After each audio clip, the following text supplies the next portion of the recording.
नमस्कार दोस्तों, आप सभी का स्वागत है कृषि की बात इंद्र के साथ में। और दोस्तों, आज इस एपिसोड में हम आपको एक बहुत विशेष अतिथि से मिलवाने वाले हैं, जिनका नाम है राकेश टिकैत, जो एसकेएम के नेता भी हैं और साथ ही साथ किसान आंदोलन के एक चेहरे हैं। और राकेश टिकैत आज हमारे साथ बात करेंगे उत्तर प्रदेश के चुनाव की, एसकेएम की और किसान आंदोलन के भविष्य की। तो दोस्तों, समय ना खराब करते हुए आइए मिलते हैं राकेश टिकैत जी से। टिकैत साहब, बहुत बहुत आपका स्वागत है द वायर के स्टूडियो में। और मेरा सबसे पहला सवाल आपसे ये होगा जी। आप केरल गए, आप तमिलनाडु गए और अभी शायद से आप झारखंड से आ रहे हैं। झारखंड से। तो थोड़ा सा आप हमें अपने ब्यौरे के बारे में बताइए, क्या कर रहे थे आप झारखंड में? झारखंड में वहाँ एक नेत्रहाट एक जगह है, वहाँ बहुत खूबसूरत जगह है। उसको झारखंड की मसूरी उसको लोग कहते हैं, टूरिस्ट प्लेस है। वहाँ सेना प्रैक्टिस करती थी और जो 7-8 किलोमीटर के उनके रेंज के जो गोले होते थे उसकी प्रैक्टिस करती थी। जब तक वो प्रैक्टिस करते हैं तो गांव वालों ने सोचा कि प्रैक्टिस करते हैं, साल में 1-2 बार आते हैं, गांव को खाली कर देते हैं। उसको एक दिन के लिए 2 या 3 रुपये 50 पैसे वो सेना देती थी गांव वालों को जी। लेकिन जब उन्होंने उनका नोटिफिकेशन देखा कि यहाँ पे बड़ी फायरिंग रेंज बन रही है और 265 गांव 265-60 गांव यहाँ से उठाए जाएंगे, जी, विक्षेपित हो जाएंगे वहाँ से। हाँ, वहाँ से विस्थापित उन लोगों को करना है। तो उन्होंने उसका वो आंदोलन वहाँ पे 93 से शुरू हुआ। उन्होंने फिर सेना को कोई प्रैक्टिस वहाँ पर नहीं करने दी। उन्होंने कह दिया कि हम अपनी ज़मीन ये नहीं देंगे। तो उनका एक आंदोलन चलता रहता है।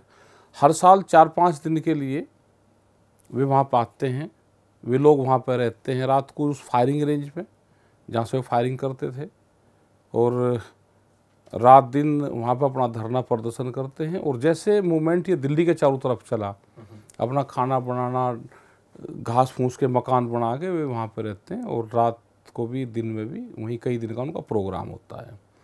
और उन्होंने बिल्कुल साफ ये कहा कि हम अपनी ज़मीन नहीं देंगे। उनका एक मूवमेंट चला हुआ, उस मूवमेंट में हम लोग गए थे वहाँ पे। रात भी हम वहीं थे, उन्हीं के बीच में थे रात हम।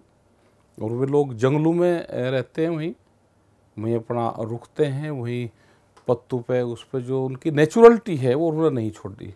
जी, मतलब अभी तक ज़मीन से उनका ज़मीन से जो रिश्ता है जी, वो कहेंगे जान लो ज़मीन नहीं देंगे। ये उनका स्लोगन है जी। ये तो क्रांति का स्लोगन लगता है। क्रांति का मतलब जान लो का मतलब है कि हमारी पहचान कर लो, आप जान लो कि हम ज़मीन नहीं देंगे, ज़मीन नहीं देंगे। तो टिकैत साहब, आप कई समय से किसान आंदोलन के तो आप एक तरह से उभरते हुए मतलब के चेहरे हैं ही, लेकिन आपने कई सालों से अपने जीवन में कई बार आपने गांधीयन जिसे कहते हैं प्रोटेस्ट या गांधीयन जो मूवमेंट चलते हैं देश में, आपने भागीदारी की उनमें। क्या आपको लगता है कि देश में जिस प्रकार से आज तक परिस्थितियां हैं, शांति प्रिय आंदोलन सफल हो सकते हैं?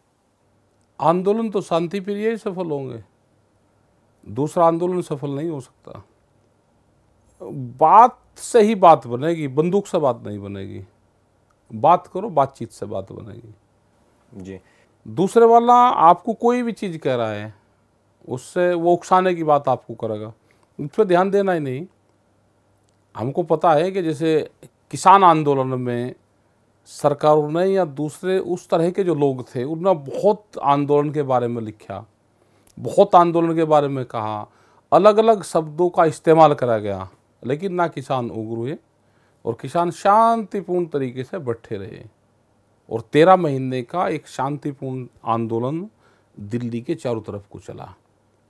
तो आंदोलन तो यही चलेगा, दूसरी विचारधारा का आंदोलन देश में नहीं चलेगा।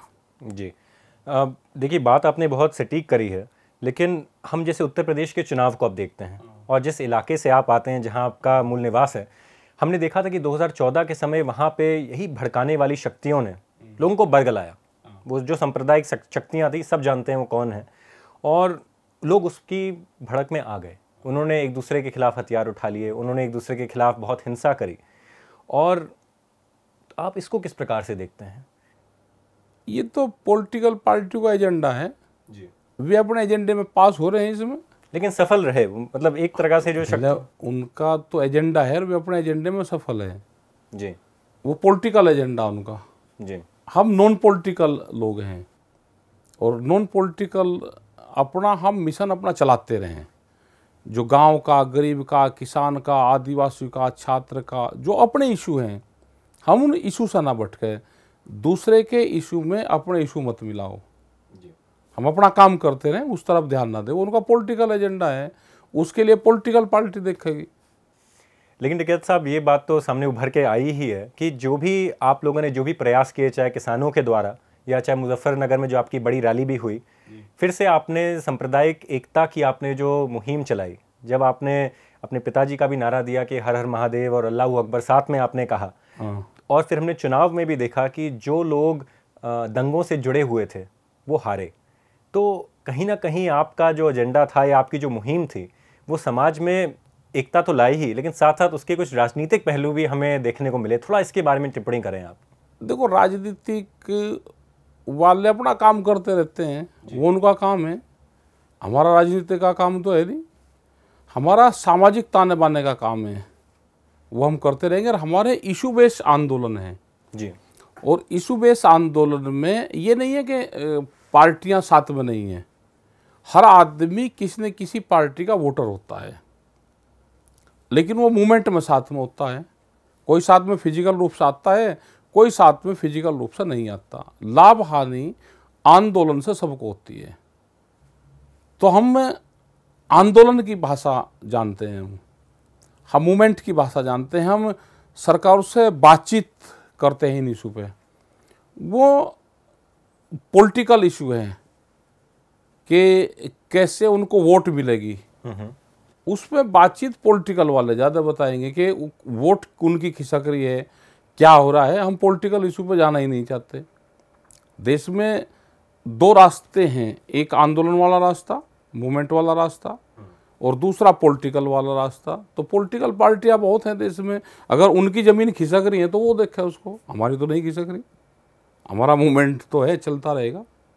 जी, मतलब फिर से, मतलब आपने जवाब तो दिया, लेकिन फिर भी मैं फिर से आपको एक बार ये सवाल पूछना चाहूँगा कि आपने जो प्रक्रिया शुरू करी, मैं ये नहीं कह रहा कि वो वोटों की प्रक्रिया थी, मैं कह रहा हूँ समाज को जोड़ने की वो प्रक्रिया थी।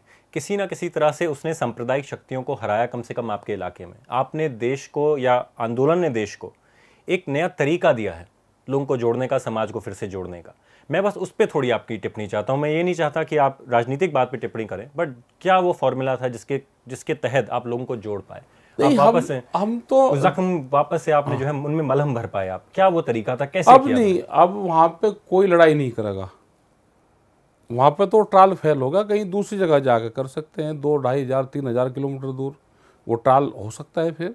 लेकिन उन पॉलिटिकल पार्टियों का वो ट्रायल चलता रहेगा हमेशा जी, क्योंकि वो राजनीति में जाने का वो एक सरल तरीका है। तो उस ट्रायल को ये करते रहेंगे, लेकिन अपने एजेंडे में वो नहीं है। और वहाँ के लोग इस तरह का वो चाहते भी नहीं, कोई भी वहाँ पे इलेक्शन में बहुत गरमाने की कोशिश करी, लेकिन वो स्टार्ट नहीं हुआ, क्योंकि उन्होंने 2013 का जो दंगे थे वे देखे हैं उन्होंने जी, और उसमें सब लोगों को नुकसान हुआ। वो वहाँ पे वो ट्रायल अप नहीं होगा वहाँ पे। जी, खबरें कुछ ये भी थी कि शायद से कुछ एमएलसी इलेक्शंस में कुछ हेराफेरी हुई, कुछ जो विरोधी दल थे उनको कुछ फेर पटल किया गया। क्या ये बातें सच हैं कि कुछ वहाँ पे बीजेपी ने बहुत दबाव डालने की कोशिश की लोगों के ऊपर? फिर हम तो बाहर थे, हमें ज़्यादा इसकी वो नहीं है, क्योंकि ये इलेक्शन अभी शुरू हुए हैं जी, और हमारा पॉलिटिक्स में कोई इंटरेस्ट भी नहीं है। नहीं, वो तो आप कई बार कह चुके हैं। नहीं, हमारा है नहीं। अब किसके उसमें गए, किसने पर्चे कैंसिल करे, भाई सत्ता तो ताकत से हथियाई जाती है। अब उनकी ताकत है, वो हथियार है, तो जिनके पर्चे छीनने वे देखेंगे उसको जी, उनको लड़ाई लड़नी चाहिए। जिनके पर्चे छीनने वे जाए, वे करें। जी, अगर आप बात करें थोड़ा सा कुछ और नेताओं के जो पहले आपके साथ थे और फिर जाके उन्होंने आंदोलन से राजनीति पे उन्होंने एक जंप लगाई या उन्होंने छलांग लगाई राजनीति के अंदर। आप जानते हैं मैं किन की बात कर रहा हूँ। पंजाब के कुछ ऐसे नेता थे, और चाहे एसकेएम ने बड़ा विरोध भी किया इस कदम का, उसके बाद भी वो आगे बढ़े। अब जब सारे के सारे रिजल्ट आ चुके हैं, पंजाब में पता है नई सरकार बन रही है, उन नेताओं का क्या भविष्य है और क्या आपको लगता है कि जो उन्होंने छलांग मारी उससे आंदोलन थोड़ा कमज़ोर हुआ? देखो क्या है कि कोई भी मूवमेंट जब चलता है तो जो भीड़ वहाँ पे इकट्ठी होती है, उस भीड़ को लोग ये समझते हैं कि हम इसको पॉलिटिकल में या वोट में हम इसको कन्वर्ट कर देंगे। वो भीड़ कन्वर्ट नहीं होती, वो आंदोलन में आपके साथ रहेंगी, लेकिन वो माइंड मेकअप करो रहते हैं वो किस पार्टी के साथ में जाएंगे। वहाँ पे आपके लोग भी थे, वहाँ पे कांग्रेस वाले भी थे, वहाँ पे बीजेपी की विचारधारा के भी थे, वहाँ पे अकाली के लोग भी थे। वो सब लोगों की एक जो सोच थी उनकी, वो क्योंकि सब लोग खेती करने वाले लोग थे, उनकी फसलों के दाम का सवाल था वो। और आज भी देश में दाम तय होते हैं तो किसी पॉलिटिकल पार्टी के लिए तय नहीं होते कि इस पार्टी के लोग होंगे तो इसका गेहूं ये रेट बिकेगा। वो जो व्यवसाय कर रहा है उसके लिए तय होते हैं।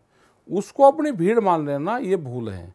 और देश में जब भी आंदोलन के बीच से पॉलिटिक्स निकली है वो फैल हुई है।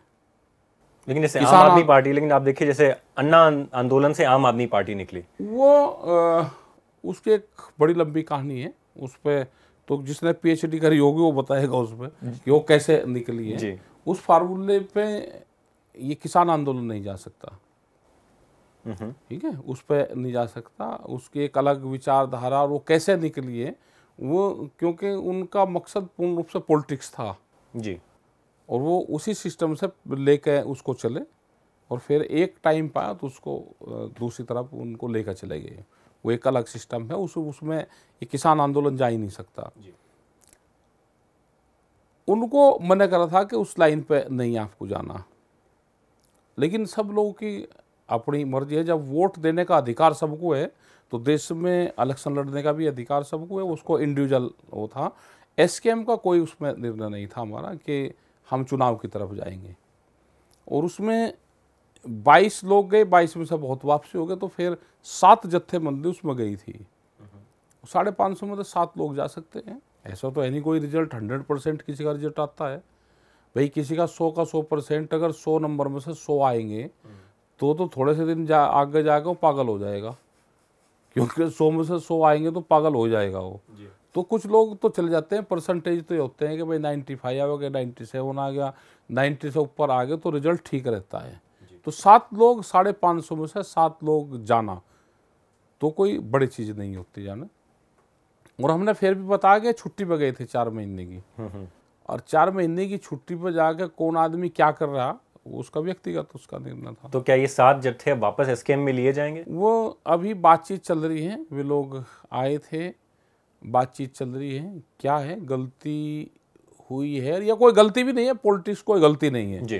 पूरा देश उसी से चल रहा है, लोकतांत्रिक प्रणाली है, चल रहा है। तो एसकेएम इसमें तय करेगा कि क्या करना है सब लोगों को।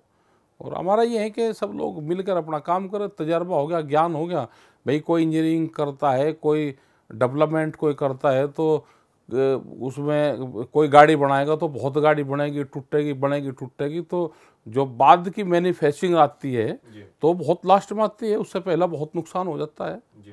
तो ये भी भाई पॉलिटिकल वो है कि इसमें क्या नफ़ा क्या नुकसान हुआ। तो ज्ञान अगर प्राप्त हो गया हो तो बिल्कुल उनको वापसी ले लेना चाहिए सबको। जी बिल्कुल, अगर सुबह का भूलर शाम को वापस आ जाए। ऐसा तो है नहीं कि किसी ने गलती कर दी और उसको सजाई एक ही है। वो तो फांसी के तख्ते पे भी जाने से पहले एक बार इच्छा तो पूछ ले, भाई आखिरी इच्छा बता दे तेरी क्या है जी। तो ऐसा नहीं, सब लोग अपना काम करना चाहिए सब लोग। लेकिन क्या एसकेएम की जो एकता थी, जो उसकी ताकत थी, वो कमजोर हुई? इसके बारे में आपने टिप्पणी नहीं की? कोई कमजोरी नहीं हुई, कोई कमजोरी नहीं है। किसान आंदोलन जब बॉर्डरों से उठ गया उसके बाद भी आपको लगता है एसकेएम में उतनी ही ताकत है? नहीं, पूरा है। एसकेएम तो बढ़ रहा है ना, पूरे देश भर में बढ़ रहा है, उसकी विचारधारा बढ़ रही है। और आंदोलन कोई ये नहीं कि आंदोलन फिजिकल रूप से आंदोलन चलता है, कोई भी आंदोलन विचारधारा से चलता है। और एसकेएम की, किसान संगठन की, किसान मूवमेंट की, दिल्ली के आंदोलन की विचारधारा पूरे देश और पूरी दुनिया में बढ़ रही है। तो इस समय क्या एसकेएम एक एनजीओ बॉडी है, ट्रस्ट है, मतलब क्या ढांचा है उसका? क्या इसके बारे में आपने कुछ आप लोगों ने कुछ सोचा है, कोई निर्णय? ना कोई एनजीओ है, ना कोई इसका ढांचा है। जी जी। ये त्रस्त लोग जो भी देश में त्रस्त लोग हैं, वो किसान हैं, मजदूर हैं, व्यापारी हैं, आदिवासी है, वो है, उनका एक समूह है ये। तो ये त्रस्त लोगों की महफिल है। महफिल नहीं कह सकते, महफिल तो जो त्रस्ता से और संपन्नता से ऊपर चले जाते हैं, महफिल तो वो होती है। ये महफिल इसको कह सकते। जो भी दिक्कतें हैं ये इकट्ठे हो रहे हैं, सब लोग जिनको जो भी समस्या है, ये एक प्लेटफार्म है, इस पर लोग इकट्ठे हो जाते हैं। टिकैत साहब, अगर वापस उत्तर प्रदेश की ओर आएँ तो आपने कहा था कि एमएसपी का जो नारा है उत्तर प्रदेश के हर किसान तक पहुँचे, और इसी से किसान शायद से और करीब आएंगे एसकेएम के। लेकिन चुनाव में कई बार हम में से काफ़ी सारे लोग यूपी में थे, वो एमएसपी का शायद से संदेश आखिरी किसान तक नहीं पहुंच पाया। उत्तर प्रदेश में अगर हम बात करें तो चाहे वो पूर्वांचल का किसान हो, गोरखपुर का किसान हो, इलाहाबाद का किसान हो, फतेहपुर का किसान हो, तो क्या आपको लगता है कि कुछ कमियां रह गई एसकेएम के संदेश में, या क्या वो कुछ कमियां थीं जिनके कारण आपका एमएसपी का संदेश, जो बहुत ही एक वाजिब संदेश है, किसानों तक नहीं पहुंचा? एमएसपी का जो सवाल है वो इलेक्शन में वोट का सवाल नहीं बन सकता, क्योंकि एमएसपी कमजोर है। पॉलिटिकल पार्टी का जो एजेंडा है वो मजबूत है, तो वो मजबूत है। एसकेएम से और एमएसपी से दूसरा वाला एजेंडा मजबूत रहा है, तो हम कह सकते हैं जी। लेकिन एमएसपी को साकार करने के लिए अब क्या कदम उठाए जाएंगे? अभी कमेटी बनाने की बात करी और उन्होंने नाम मांगे हैं अभी जी। तो हम 1-2 दिन में उनको नाम दे देंगे अपनी तरफ से, किसानों की तरफ से उनको नाम जा रहे हैं, और उस पर जो एमएसपी पे कमेटी बन रही है, भारत सरकार उस पर कमेटी बना रही है जी। कुछ निर्णय का मतलब आपको लगता है कि सरकार पे विश्वास किया जा सकता है? अब कमेटी पे कमेंट्स करना जी, वो तो हम आगे की बात तो नहीं बता सकते, वो तो कमेटी का क्या फैसला होगा, वो तो कमेटी में जब नाम चल जाएंगे वही उस पर बता सकती है, वही बता पाएंगे। और जहाँ तक बात है कि क्या किसान वापस दिल्ली लौट सकते हैं, ये सवाल पूरा देश जानना चाहता है, क्योंकि एक बार तो आप लोगों ने आ गए, आपने दिल्ली को एक प्रकार से अपनी आवाज़ दिल्ली के मतलब पार्लियामेंट तक पहुंचा दी आपने, किसान संसद चलाया, आंदोलन का रास्ता देख लिया जी। आंदोलन कहाँ होगा, कब होगा, उसका टाइम क्या होगा, उसके इशू क्या रहेंगे, उसमें दिक्कतें क्या आएंगी। आंदोलन अब कभी भी कहीं पे भी चल सकता है, उसका रास्ता पता चलेगा आंदोलन का। और जहाँ तक बात है देश में जो लहर, आपने कहा एसकेएम अब आगे बहुत बड़ा हो चुका है, आपने थोड़ी देर पहले ये बात कही थी, थोड़ा सा हमें बताएं कि अब कितने और प्रांतों में एसकेएम के चैप्टर खुल चुके हैं, या आपके यूनियन वहाँ पे अब इस समय सक्रिय हो चुके हैं? थोड़ा सा नहीं, जहाँ पे भी इशू होता है जी, और कोई लोग बुलाना चाहते हैं तो लोग जाते हैं, और उनको एक विश्वास रहता है कि हम इस आंदोलन, इस मूवमेंट के साथ में जुड़े, उन लोगों के साथ में हम जुड़े। तो ये पूरा देश जहाँ पे भी आंदोलन होगा या जहाँ पे भी कोई अपनी बात रखना चाहेगा तो चाहता है कि मैं एसकेएम के साथ में जुड़ूं। ये कोई भी बुलाएगा तो एसकेएम के लोग बहुत हैं, वो चला जाएंगे, एसकेएम के नाम लेकर लोग चलाएंगे उसको। तो किसान आंदोलन मतलब जिंदा है और अभी भी तो बहुत किसान आंदोलन जिंदा, क्या किसान आंदोलन कहीं चला गया? नहीं, काफी सारे लोग मीडिया में बात कहते हैं, मीडिया में तो कहना, तो भाई मीडिया क्या कहता है किसको नहीं पता, तरह तरह की मीडिया है। मीडिया का उसमें नहीं कहते, मीडिया ने 1 साल तक दिखाया जी, और मीडिया दिखा रहा है, लेकिन मीडिया क्या कह रहा है वो सारी चीजें सच्चाई नहीं होती। मतलब बहुत सारी भ्रांतियां हैं लोगों के दिमाग में, भ्रांतियां तो किसी के कहने से भ्रांतियां कैसे हम मिटा देंगे भाई जी।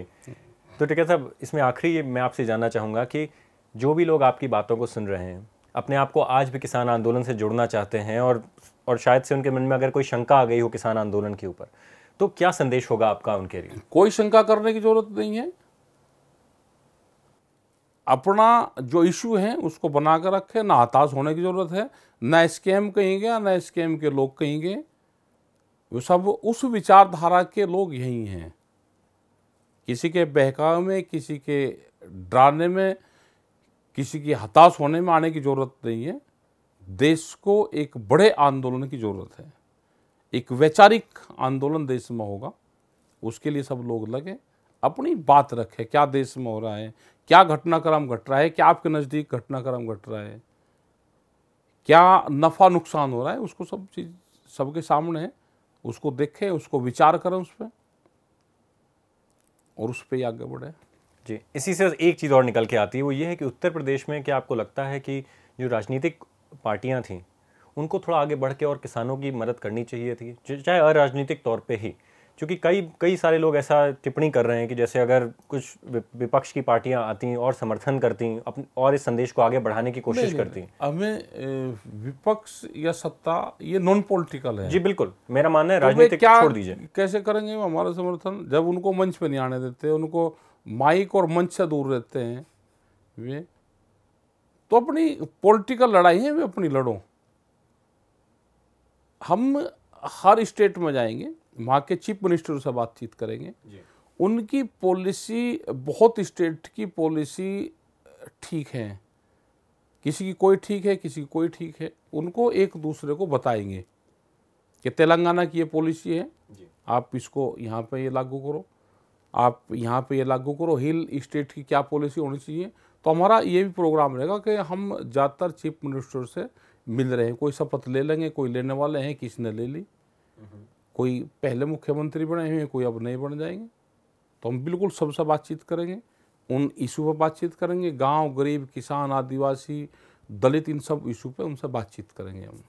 तो टिकैत साहब, बहुत बहुत शुक्रिया आपका, आप हमारे शो में आए और आपने इतनी सारी हमारे साथ बातें करी। धन्यवाद जी, धन्यवाद। और दर्शकों, अगर आप भी अपनी बात राकेश टिकैत तक पहुंचाना चाहते हैं तो भूलिएगा मत हमारे YouTube चैनल पे कमेंट करने के लिए, या फिर हमारे ट्विटर हैंडल पे कृषि की बात हैशटैग के साथ अपनी बात लिखने के लिए।